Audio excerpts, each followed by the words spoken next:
May Azango is a mother who likes to cook for her family and help her daughter with her homework.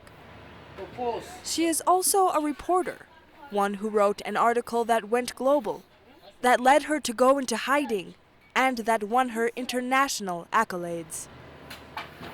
It was a story that sought to make a change to the lives of young girls in Liberia.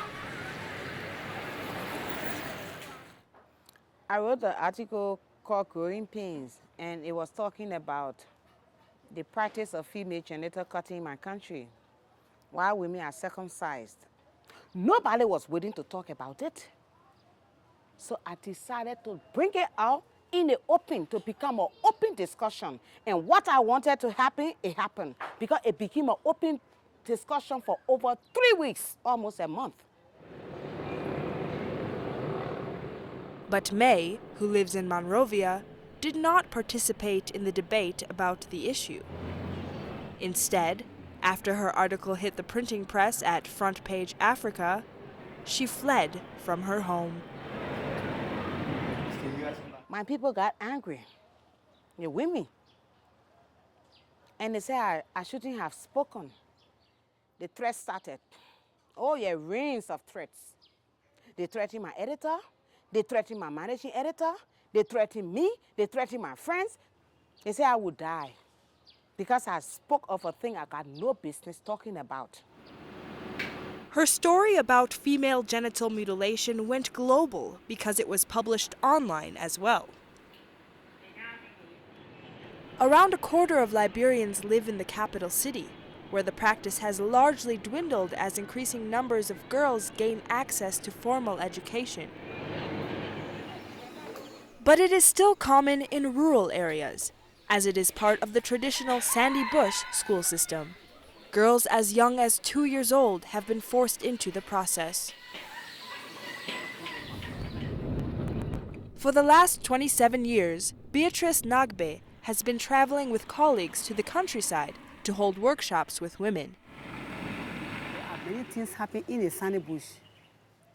In a Sandy Bush, you almost like or school or traditional school, where you go to learn how to plait hair, how to face basket for fishing, how to take it from a girl stage to a woman stage, how to take care of your husband and your children, and also in a Sandy Bush we do female genital mutilation, which is the cutting of the clitoris. Beatrice works for the National Association of Traditional Practices Affecting the Health of Women and Children. And about to be in this exercise, we that went there, that been there, we saw that it was not good for our children that were coming to go after because we went through pains. We went through a lot of things in the bush, we saw it. So we say, hey, let us rise up. In the corner of a village where she grew up, which has shut down its Sandy Bush following awareness raised by NATPA and other organizations, Alice Zina spoke about the rationale behind the practice. Some people on the side say, I joined it, so my children need to go there. That's all. Because of traditions or culture that they have. And other people say it reduces your sex appetite.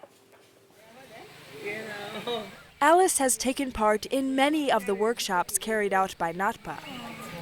Some of them were organized by Joyce Bryant.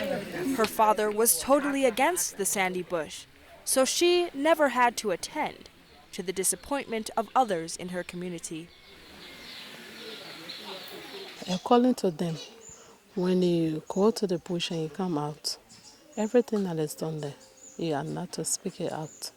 When you speak it out, the devil will come and eat you, will kill you.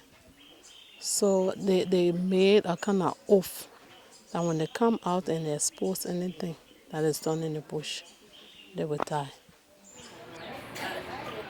May was awarded the International Press Freedom Awards by the Canadian Journalists for Free Expression and the Committee to Protect Journalists for her report about female genital mutilation. Yeah, I'm like the bad apple. Nobody recognizes it. In fact, they say a whole lot of things. I sold our culture to the white people for this. They say I sold my culture for this award. It has been just over a year since the story was published. I think she created more controversy. I think she could have made the call in a more peaceful way, in a more acceptable way. Everybody talked about it. Not so much. I mean, my assessment, probably I'm wrong on this, but I didn't see anybody running away from the practice of FGM any faster than they were doing before. Philip Wesse is the managing editor of The Inquirer, the only newspaper that survived Liberia's civil wars. Journalism is a risky profession sometimes. You take the risk to go out there to find out. And if you do that, that effort, that attempt should be commended. Female genital mutilation has been banned in 8 of the 28 African countries where it has been practiced. In Uganda, a prison sentence of up to 10 years can be issued to anyone involved in the process.